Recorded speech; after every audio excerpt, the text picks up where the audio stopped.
Good morning, Sahyadri. Media partner, Nagar Sahyadri. Associated by Sahyadri Publication.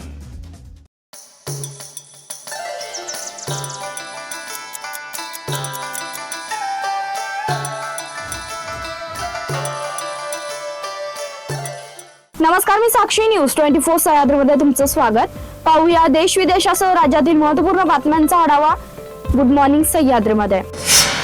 Beed जिल्ह्यात आजपासून 88 ग्रामपंचायतींची रणधुमाळी सुरू होते. याच केज तालुक्यातील मस्साजोग ग्रामपंचायतीच्या निवडणुकीकडे राज्याचं लक्ष लागलंय. जिल्ह्यात 16 ठिकाणी सरपंच तर 72 ठिकाणी सदस्य पदासाठी निवडणूक प्रक्रिया पार पडणार आहे. 13 एप्रिल पर्यंत उमेदवारी अर्ज दाखल केले जाणार असून 28 एप्रिल रोजी मतदान प्रक्रिया पार पडणार आहे. जिल्ह्यातील ग्रामपंचायतीच्या सदस्य सरपंचाचे निधन, राजीनामा किंवा अपात्रतेमुळे रिक्त झालेल्या जागांसाठीचा निवडणूक कार्यक्रम जाहीर झाला. त्यानुसार जिल्ह्यातील रिक्त झालेल्या एकूण 88 ग्रामपंचायतीसाठी पोटनिवडणूक होत आहे. आजपासून निवडणूक लढवू इच्छिणारे उमेदवार 13 एप्रिल पर्यंत नामनिर्देशन पत्र दाखल करू शकतील. 29 एप्रिल रोजी मतमोजणी झाल्यानंतर या ग्रामपंचायतीचा निकाल घोषित केला जाणार आहे. सांगली जिल्ह्यात खुनाची मालिका कायम असून काल एकाच दिवसात खुनाच्या 3 घटनांनी जिल्हा पुन्हा हादरलाय. कौलापूरला 1 आणि कुपवाडाला 2 खुनाच्या घटना घडल्यात. 10 किलोमीटरच्या अंतरात 3 खुनाच्या घटनांमुळे पोलिसही चक्रावून गेल्यात. या घटनांमुळे परिसरात दहशतीचं वातावरण आहे. यात्रेत शिवीगाळ केल्याने कौलापूरमध्ये एकाचा दगडाने ठेचून खून. मिरज तालुक्यातील कौलापूर येथे सिद्धेश्वर यात्रेला सोमवारी पहाटेच्या सुमारास खुनामुळे गालबोट लागलं. यात्रेत धक्का लागल्यामुळे वाद होऊन शिवीगाळ केल्यामुळे विश्वास कल्लाप्पा सुतार याचा डोक्यात दगड घालून खून केल्याचा प्रकार घडलाय.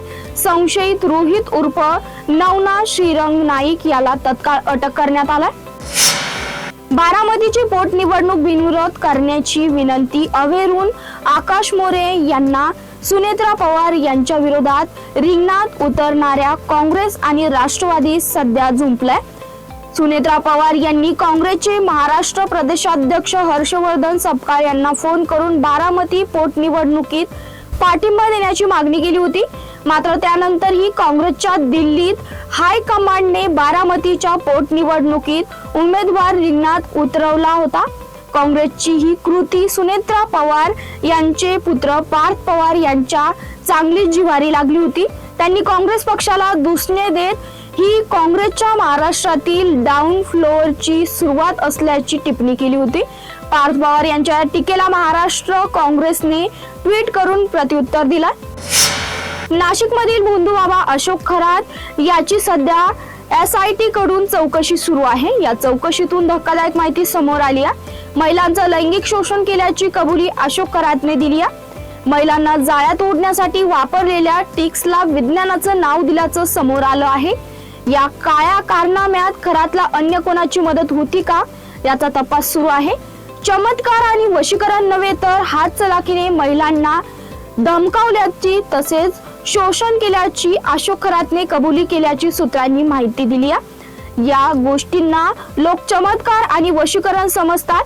ती हातचलाखी असल्याचं अशोक खरातने मान्य केल्याची सूत्रांची माहिती आहे. दुनिया झुकती है, झुकाने वाला चाहिए असं म्हणत भोंदू अशोक खरातने SITच्या चौकशीत केलेल्या काळ्या कारनाम्याची कबुली दिल्याची सूत्रांची माहिती आहे. बारामती पोटनिवडणुकीचं बिगुल वाजलं आहे. ही केवळ एक स्थानिक निवडणूक नाही, ती महाराष्ट्राच्या राजकारणाला कलाटणी देणारी खास निवडणूक मानली जात आहे. मित्र शत्रू आणि शत्रू मित्र होण्याचा नारळ इथंच फोडला जाण्याची सुरुवात आहे. महाविकास आघाडीतील इतर पक्ष राजकीय संस्कृती जपत निवडणुकीत उमेदवार न देण्याच्या भूमिकेत असताना काँग्रेसने मात्र हातघाईची लढाई सुरू केल्याचं चित्र आहे. उपमुख्यमंत्री सुनेत्रा पवार यांच्या विरोधात काँग्रेसने आकाश मोरे यांना उमेदवारी दिली आहे. बिनविरोध राजकारणाच्या संस्कृतीला काँग्रेसने फाटा दिल्याने अर्थातच राष्ट्रीय पक्षावर टीका होत आहे. मोरे हे माजी आमदार विजयराव मोरे यांचे सुपुत्र आहेत आणि या भागात मोठ्या संख्येने असलेल्या धनगर समुदायातून ते येतात. काँग्रेसने महाविकास आघाडीच्या धोरणांना पाठ दाखवली का, असा सूरही आळवला जात आहे. काँग्रेस इतर दोन घटक पक्षांपेक्षा आक्रमक अजेंडा राबवत आहे. ही समीकरणं राज्याच्या राजकारणाला नवीन वळणावर तर नेणार नाही ना, याची चर्चा सुरू झाली आहे. गुड मॉर्निंग सह्याद्रीमध्ये घेऊया छोटीशी विश्रांती. रोखोक पत्रकारिता, निर्भीड बाणा आणि कणखर भूमिका, महाराष्ट्राचा सखा, सत्याचा पाठीराखा, शब्दांचं सामर्थ्य, विश्वसनीयतेची उंची. न्यूज 24 सह्याद्री. विश्रांतीनंतर तुमचं पुन्हा एकदा स्वागत. पाहूया पुढील बातम्या. महाराष्ट्राची शैक्षणिक राजधानी मानल्या जाणाऱ्या पुणे जिल्ह्यातून एक अत्यंत धक्कादायक आणि मनाला चटका लावणारी घटना समोर आली आहे. इंदोरी येथे नामांकित तोलानी मेरीटाईम इन्स्टिट्यूट मध्ये बास्केटबॉल खेळत असताना अंगावर जड लोखंडी स्टँड पडल्याने एका विद्यार्थ्याचा जागीच मृत्यू झाला. विशाल वर्मा असे या मृत विद्यार्थ्याचं नाव आहे. तो B.Tech च्या दुसऱ्या वर्षात शिक्षण घेत होता.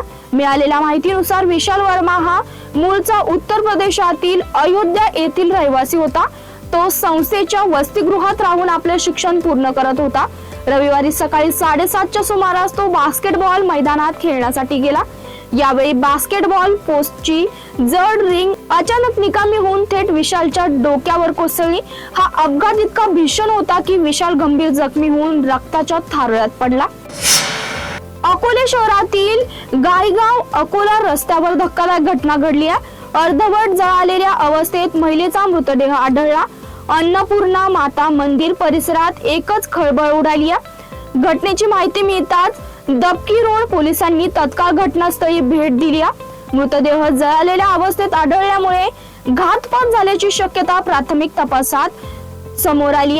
हा मृतदेह अंदाजे 50 वर्षीय वयोगटातील महिलेचा असल्याचं समोर आलंय.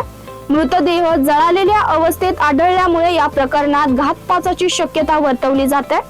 पोलिसांनी घटनास्थळाचा पंचनामा करून मृतदेह पुढील तपासासाठी रुग्णालयात पाठवला.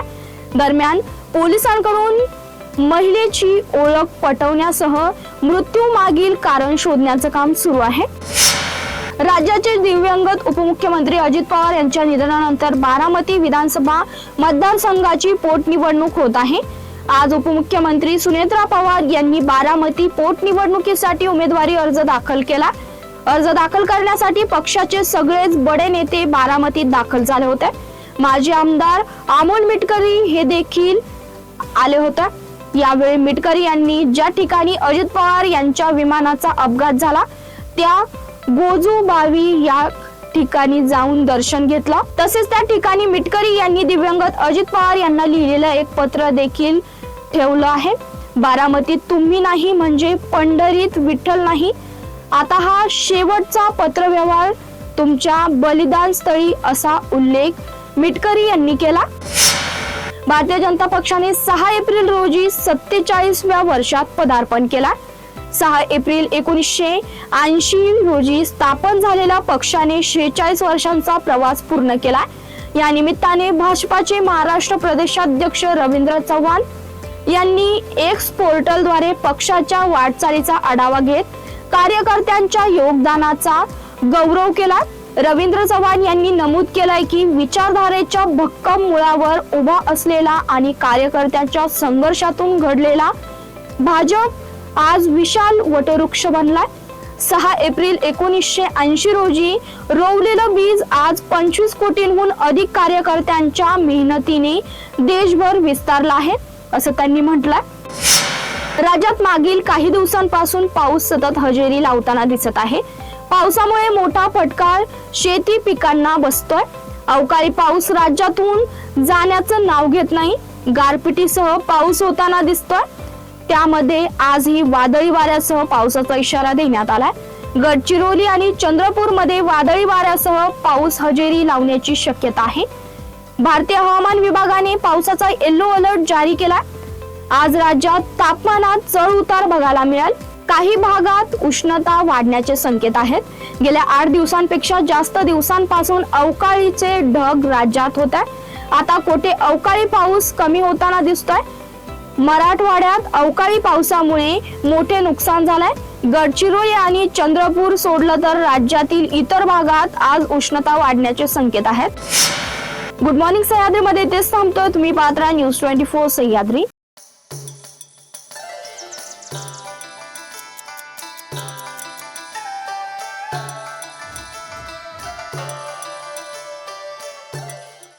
शब्दांचं सामर्थ्य, विश्वसनीयतेची उंची. न्यूज 24 सह्याद्री.